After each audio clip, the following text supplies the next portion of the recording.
Welcome to A1R Psychic Radio. You're here on Moonstruck TV with Amanda Hall, Psychic, all the way from the Gold Coast. I hope wherever you are in this amazing planet of ours, you're having an absolutely sensational week. I mean, there's enough negativity going on that we hope on this show anyway, as well as all the other shows on the network, that we can sprinkle a little bit of fairy dust, a little bit of positivity there, and something to sort of just take your mind off your day-to-day stuff or the silliness that's going on in the world. So anyway, this week, the Simply Tarot card of the week is a really interesting card because it is the Knight of Swords. Now, a lot of people sort of get very confused when they first take up tarot because they don't understand what the knights and the pages mean in the tarot deck. Now, look, I had many discussions with many students over many, many years, and people used to say to me, why do you always say a knight is a young man and a page is a young woman?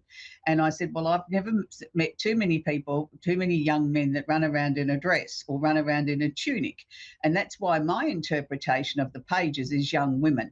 And, you know, we've got to be fair. There's, you know, half the population or more than half the population is female and the other half is male. So we need to differentiate between the two. So the Knight of Swords is a young man up to the age of 25. Now, I want to be very clear. If you're a mum or a dad out there and your child is over 25, in your eyes, they're still a child. So they'll still come out as a knight or a page in your readings, no matter what their chronological age is or their age on their birth certificate. In your eyes, they're still a young person. They're still younger than you. So the secondary meaning, which is quite often what this card represents, is a speedy situation or a finish. Now, this is a really positive card. If you've been going through a lot of issues or you've had a lot of things going on in your life, and this card comes out, it finally says, look, we're speeding towards the finish line. Things are going to improve. Things are going to sort of finally come to a conclusion. You'll be able to breathe a sigh of relief very soon. And this is a really positive card to come out now that we've got Mercury going direct again. I know that a lot of people found that the Mercury retrograde was really difficult. You know, lots of things went missing or lots of breakdowns and things like that. So this is a really positive card to come out now.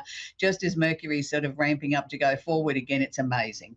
So it's really good to see that things are actually sort of changing in the world at the moment. I mean, you know, astrologically, each week I say it's a very, very big week, but each week it seems to be getting bigger. There's just so much activity going on, and particularly with some of the slower moving planets that they're moving through into new signs. They're bringing a different energy. They're bringing a different outlook to the world. And this is why astrology is so fascinating, because even though, you know, we might look back at events in history, you know, wars or pandemics and things like that, and we go back to the charts and we look at what was actually happening at that time, and then we bring it up to the current time, quite often we find that there isn't the same pattern, there isn't the same similarities.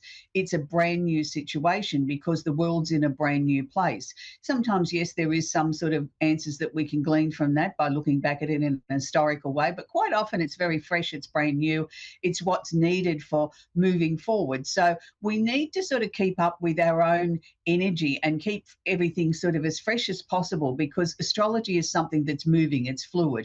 The planets are moving around the solar system as we speak. So nothing is sort of fixed or rigid. Yes, sometimes a planet might stay in an energy for a very, very long time or a number of years, but it doesn't mean that the energy is necessarily stagnant. So again, happy birthday to all the Leos. We're sort of drawing towards the end of the Leo time of the year, and I really like the Leo time of the year. It's winter time here in Australia, and I don't particularly like winter. Anybody that's a fan of the show would know that. So to me, it sort of says, well, maybe, just maybe, summer and spring's just around the corner, that, you know, I start to get a little bit excited and a little bit more enthusiastic about, you know, the changes that are coming up. And, you know, it's interesting, when you're a particular sign, you'll gravitate towards the other sections of the chart that are like that. I'm a fire sign, I'm a Sagittarian, so I always come alive when the energy, the sun's energy, is back in a fire sign, for argument's sake, and that sort of revitalizes me. But if you're a water sign, when the sun goes into water, you'll feel the same thing, or air or earth. So it's a really personal, individual thing. So happy birthday to all the Leos. I have lots of Leo friends and family. It's a very big time of the year for me, with birthdays and birthday wishes and gifts, but it's also a positive time of the year. So, you know, Leos really should be out there strutting their stuff, sort of putting themselves forward, putting themselves out there, looking at what changes that they might want to bring in this next 12 months. And, you know, this is the time to really start to lay the foundations, or start to sort of stand up and be counted, or put your hand up and say, hey, what about a promotion? I've really worked hard this last year. So it's time to sort of really do that while the energy's with you. We also have Pluto, the planet of transformation, is sitting in Aquarius. Now, he went into Aquarius earlier this year. He's going to be in Aquarius for a very long time, 20 or 30 years. So we're going to have a long time to talk about Pluto. But the reasons why I'm bringing up Pluto today in Aquarius is because he's sitting in opposition. Now, that means at opposite ends of the zodiac with the planet Mercury in Leo. Now, this is really important because Pluto in Aquarius is asking us, and particularly air signs, which is Aquarius, Libra, and Gemini, and the opposite sign of Leo, to start to try and transform their lives. It's like you've got to think outside the square. You've got to look at different solutions, look at different answers for problems. You know, if you've got a crisis or a situation going on in your life, try and find a different way of approaching it. Maybe leave aside the emotion that is connected to it and look at it from a very logical, practical sort of way, which is not necessarily what Aquarius is about. Aquarius is about, I know everything, but I'm asking you if you can put your logical and practical hat on along with what you know, then maybe, just maybe, you can find some solutions to the situations or the issues or the crisis you might have in your life or the thought patterns that are going on in your life by looking at it through a different set of eyes, a different lens. And by this, it may just be the thing that's going to bring the transformation into your life, that's going to bring new opportunities, it's going to bring things towards you that you hadn't thought of before. Now, with an opposition, like I said, it's like the opposite end of the zodiac. It's like a push-pull situation. Now, with Mercury that's just gone direct, which is the planet of communication, and we all know about that, you know, it's lovely now that Mercury's gone direct, we can get some order back in our lives. With it sitting in Leo, it's the time to structure stuff. It's sometimes the time with Mercury in Leo, people can get a little bit hot under the collar. If you've got a complaint or something that you need to raise with somebody, make sure you don't raise your voice. Do it in an authoritarian way, but do it in a way that it's calm and it's collected. It's not, you know, sometimes it's not that person's fault on the end of the phone or the end of the email. It's, you know, it's a chain of events. So, you know, if you can put it across in a nice way and be patient about that, you'll probably get better results or get better information. Now, with communication here, this is where I bring it back to Pluto. Pluto's at opposite ends of the communication. So Pluto's asking you to maybe have a conversation with somebody else. Think about it. Talk about it with somebody else. Look for different answers. Go to your AI. Go to wherever your sources of information come from, but don't just stop at one part.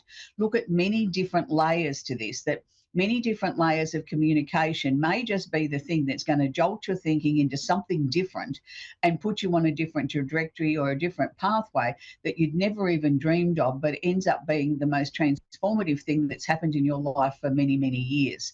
So again, I'll reaffirm that it is the air signs. It's Aquarius, Gemini, and Libra, opposite sign of Leo. This will wash over the remaining 8 signs, but it won't be sort of quite as heavy or as intense. For many of the other signs, you'll get some brainwave ideas, you'll get opportunities maybe knocking on the door that you never thought were possible, things like that. And it's like, it doesn't mean we've got to take every opportunity on board, but give it a lot of careful thought, a lot of careful planning. Don't just take something on board because it's been offered. It's a time now of choice. No matter what your star sign is, we need to make sure that we look at those choices very, very carefully. So we have Jupiter, the planet of luck and opportunity and expansion, and that includes expanding waistlines, unfortunately, is conjunct or holding hands Venus, the planet of love and affection, in Cancer. Now, people quite often ask me, how do I go about finding the love of my life? And I usually say to people, don't look. You know, go about your business, go about your life. The universe will create the openings or the opportunities when the time's right for you to meet somebody. If you start putting too much effort into it and going out every Friday night and, you know, searching for love, and you're looking and looking and looking, all you're going to do is attract people in that venue. I used to try and teach my students, you know, if you want to find love, don't go to a bar, because all you're going to meet is a drunk. You know, if you want a drunk, that's great. But if you want somebody more substantial in your life, somebody that has the virtues and the qualities that you want, look at the things that are important to you and go to those sort of places so that you're attracting or the opportunity to meet somebody that's a like-minded soul. You know, if you want to meet a drunk, that's terrific. If you want to meet somebody that's religious, then go to church. You know, like you've got to look at where you're looking for love. You know, we all believe that, you know, we deserve love, and yes, we do. And I truly do believe we're not meant to walk around in ones. But there's also a time in our lives sometimes when we need to be by ourselves, where we regroup, we re-understand who we are. We've come out of a breakup or we've come out of a tricky situation that we need to, to sort of work through that grief. And there is a grief even with just a relationship breakup. We need to look at who said what and who did what and who was responsible for what, and why did I attract that person? What were the lessons? What did I need to learn before we can sort of move on and then open ourselves up to the potential of a new relationship? So it's really, really important that we go through those processes. So with Jupiter here conjunct or holding hands with Venus in Cancer, yes, it's going to be affecting the water signs, which is Cancer, Scorpio, and Pisces, but also the opposite sign of Capricorn. Now, what I'm talking about will overlay to all the other signs. It'll just be more watered down. So if you're looking for love, make sure that you go to places like I suggested, things that interest you. Join groups, join hobbies, things like that, things that sit comfortably with who you are as a person. And, like if you like tennis, go and join tennis. If you like to go sailing, join a sailing club. If you like to read books, join a book club. But sometimes joining something like a book club isn't necessarily going to be, if you're a female, are you necessarily going to meet men of the opposite sex. So you've got to also sprinkle in there the type of relationship you're looking for and the type of person that you're looking for, whether it's male or female, and then adjust your attitudes and your scope of where you're going to sort of spend your time in the hopes of meeting people. And sometimes, we meet people when we least expect it to. I've had many a person say to me, oh, I just ducked down to the shops and I wasn't hair and makeup ready and I met the love of my life and there I look like, the worst I've ever looked in my life. Well, the universe does have a sense of humour like that too. We don't always meet somebody when we're nicely dressed and dressed to the nines and, looking our best.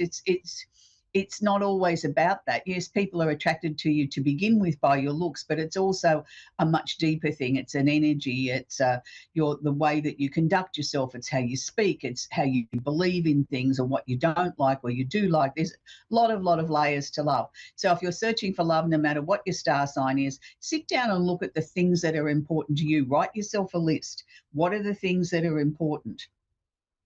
And, look at the things that, if you don't like somebody that swears, then don't go to a drinking establishment because possibly they'll be drinking and swearing. If you want somebody that has a particular religious belief, then maybe that's the place to start is, don't go to a synagogue if you're Presbyterian, because your religious beliefs are different and, maybe the two will never sit comfortably together. And the same goes for cultural differences. There's no point in going out to meet somebody if you have very strict religious or cultural things that you need to satisfy in yourself. Then don't go looking in places that that doesn't sit comfortably with you. We have Mars, the planet of action, is sitting in Libra at the moment. So for all the air signs, which is Libra, Aquarius and Gemini, and the opposite sign of Aries, it's the time now to get up off the couch. It's the time now to get out there and do something significant. If you want some action in your life, if you want change in your life, now is the time to make it happen. You're the only one that can make it happen. Yes, it will wash over the other signs, but not quite as intense. Mars is particularly trying to motivate the air signs and Aries to get up, make things happen. The things that you want to happen in your life, the ball is in your court. You're the one with the keys to the car. You're the only one that can drive the motor car. No one else can do it for you. It's a very selfish time where you've got to really motivate yourself and look at what it is that you want and go forward. Finally, we're going to wrap up with Uranus in Gemini. Now, Uranus has just moved out of Taurus. It was there for over 7 years, moved into Gemini just recently. And it's really shaking things up for Geminis. I've had a lot of Geminis this week really showing me or sharing with me that how disrupted they feel their lives are. Now, look, my answer to that is Uranus is like the Tower card in the tarot deck. Uranus comes along and it tips everything upside down. Something that it thinks that's outworn, no longer any use to you, it'll tip it upside down. Doesn't always have to be for bad. It can quite often be a good thing that, like you might not be comfortable in your job and all of a sudden you've lost the job or the company folds or you move house or whatever and you've got to go looking for a new job and you end up in a much, much better job. So sometimes don't look at things as being a negative. because things haven't quite worked out the way that you anticipated or you expected. Just work with it and know that by doing that, that the changes that Uranus is trying to bring in is trying to clear the debris out of your life. It's trying to clear the old, the outworn out of your life and bring in some new opportunities. So we're going to take our first caller, which is Elizabeth in Wisconsin Rapids in Wisconsin. Are you there, Elizabeth? Hi. Hi, do you have a question I can I'm answer for here. you, please, Elizabeth? Yeah, do you have a question for me, please? Question. So this is like a psychic reading, not a medium reading. Yeah, look, medium readings are really difficult to do in such a short space of time unless somebody wants to jump forward and give me something. Most times people want something answered that can be done in a different way. So, there must be a reason why you phoned into the show, sweetie. Well, I guess my question is, I'm trying to develop my, my intuitions and trying to Right. be able to speak with spirit. And I guess my question is, will I be able to do it? I've been doing all these, Of course. Yeah, look, the simple answer is yes, you will be able to do it, Elizabeth. The thing is, I think when we all start opening ourselves up psychically, we sort of imagine how things are going to be. Oh, great, I want to talk to the other side. I want to talk to granddad or dad or whoever or whatever may be passed over and is on the other side. What we fail to realize is they don't necessarily want to come through and have a chat all the time. That, they've got work to do on the other side as well. What you need to be doing is opening yourself up to be responsive to messages that might come to you, that you don't necessarily need to know who or where they've come from. You'll know in the pit of your stomach whether it feels right or it doesn't feel right. And, opening yourself up psychically is like anything. The more you practice, the better you get at it. And the thing is, the first part about it is just learning to follow your intuition. If you're going down the street and you're going to buy a new car and you walk in and you think, I don't like the red one, but I like the blue one, but the car salesman's trying to get you to talk you into the red one, go with your gut. Your gut said the blue one was right. Quite often when we start to open ourselves up psychically too, we'll get some very strange dreams that we don't quite understand, that don't make sense. My suggestion there is to write it down and come back to it because, it will make sense more over time. And the quickest way to develop your own psychic ability, even if you want to go on to be a medium, is pick something, whether it's tarot or numerology or palmistry or something like that. Pick something to focus your energy on so that you're focusing on learning that. And with that, then the psychic development comes with it. Your ability to focus and hone that energy will come with it. We all have mediumistic tendencies, but we all sort of seem to think that, somebody's going to come down and sit at the kitchen table with us and have a cup of coffee and give us, the rundown in our lives. That's not how mediumship works. And quite often from a medium's point of view or from a person's point of view that's passed over, they only come through if they've got something really significant to share with us. They don't want to be here doing sorting out the day-to-day business or telling us what to do. They can't control our lives. They can guide us, they can give us information, they can put ideas in our head, but that's the end of their responsibility. So this is why it's important to develop other skills, like whether you're going to become a tarot reader or a palmist or an astrology takes a lot of years and a lot of work, but they all take work. And it's, my answer is always go with something that you're drawn to. And, quite often people develop their psychic ability by taking up something like Reiki or some form of healing. And that's when they get their messages, and they get the messages from the other side, from the person that they're working on. It's very difficult to get messages from the other side for you yourself personally. It's a very hard thing. It took me a lot of years, and I mean a lot of years, over 20 years before I got messages from the other side, and I've been working in this industry.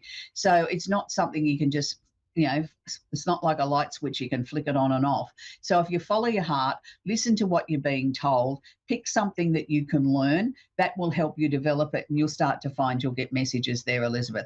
Anyway, we're going to talk with Joy now in Freeport in Illinois in the USA. Are you there, Joy?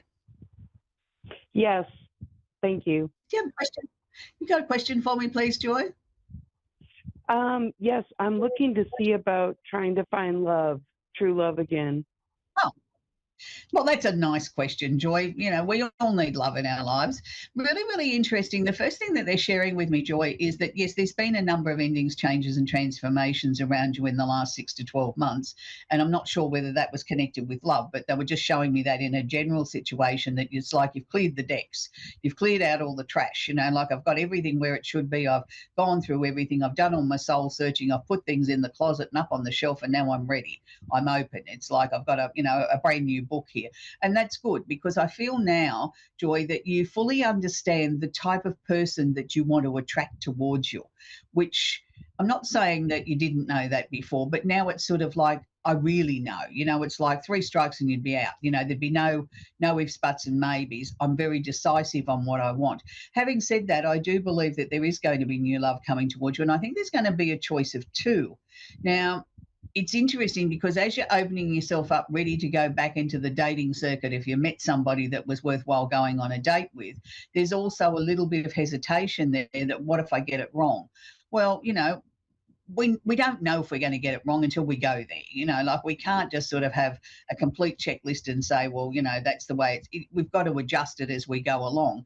But there's 2 men coming into your life, and I think as early as next month. One's got dark hair and the other one's got more sandy blonde hair.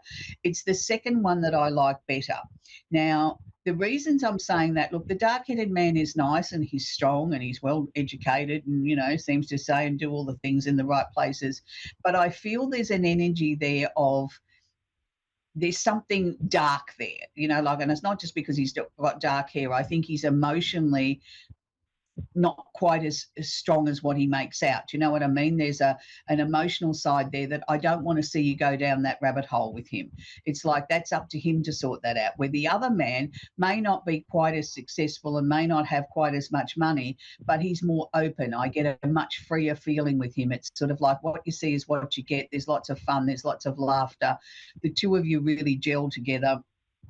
And to me, it looks like it could develop into a really serious relationship at a pace that the both of you are happy with. Like to begin with, it's very exciting and all fresh and new, and the 2 of you are doing a lot of laughing, and then you sort of slow it down a little bit as you take the time to get to know each other a little bit better, because you really do both feel this could be the one. And you want to make sure that, you're not jumping into it too fast. But the second man works with his hands. The first man works with his mind. And look, there's nothing wrong with somebody that works with their hands. I mean, they can make good money these days too. But the second man to me is much lighter. He not just in hair colouring and eye colouring, but lighter in his energy, and somebody that I think that you could build a really good life with, and somebody that you could rely on. The darker head man, it would be like pulling teeth sometimes to get answers out of him at why he's behaving the way he is, or why he's not talking to you or not communicating. You don't need that. You've been there, done that in the past, Joy. We need somebody now that's the other half of you, somebody that you can grow old with, somebody you can have a laugh with, somebody that you can cook a meal with and have some fun. So did you have a dream about somebody coming into your life, Joy? Yes. Probably like a month ago I did, and it was more like I was on a path because I liked nature and walking, and I had come up with somebody there. Right. Okay. Yeah, no, they just said to me you had a dream about your future partner, and I thought, oh, that's nice, but they didn't say to me whether or not they'd shown you in the dream what this person looked like. So, okay, if they've said to you you're going to meet somebody on a path connected with nature, because that's obviously important to you, then that maybe is where you put your focus, not necessarily to go out, I'm going searching for a man today, but, you go out, you do the things that make your heart sing. And, by doing that, then, you're showing the universe that you're listening, that you've listened to your dreams, and you're just open to whatever that they bring forward for you. Look, I know when this man comes into your life, you're going to look at him and you're going to think, well, it wasn't what I expected. And I'm not saying in a bad way. It's just, I think sometimes we have a preconception in our minds of what we're looking for, and somebody doesn't sort of quite fit that mold. We think, oh, well, that wasn't what I was expecting. You know what I mean? But he's just such a nice man. He's got such a lovely face and he's got such a kind energy. And he just makes you laugh. And I think that's something you haven't done enough of, is have somebody to make you laugh and smile and make you feel like you're the center of the universe. And that's what this man's going to do for you, Joy. And it's lovely. It's really nice to see, because you've had a lot of sadness and a lot of struggle in your life where you've had to prop everybody else up. It's nice now that somebody's going to prop you up a little bit for a change, isn't it? Thank you. Yes. Yeah, and it's nice, like, look, it's the simple little things in life. Somebody making you a morning cup of coffee can go a long way. Anyway, Joy, that's where we've got to leave it. We've come to the end of the show. I wish you well with your man in nature. I know he's gorgeous. Anyway, it's lovely to see that, people are moving forward and having different changes in their lives. And, we're all on a different path. Our First Lady, she was looking for sort of how to open herself up to be a medium and do spiritual work. And Joy's looking for love. So we're all searching for something different or need something different in our lives. And it's always sort of interesting that how the song of the week comes to me, before the show. Sometimes it's something that's been going in my head or something. This morning it was on our local television. They were celebrating something, and I thought, oh, that's a nice song. I haven't heard that for a long time. My producer wanted Vanilla Ice. I'm sorry, I'm going to disappoint him and say no. We're going to have Robbie Williams instead, and Robbie Williams is bringing us angels, and my producer is an angel, so I'm going to dedicate this song to him and his lovely wife. So until next week, I hope you enjoy the rest of the shows here on A1R Psychic Radio, and have a great week. Bye for now.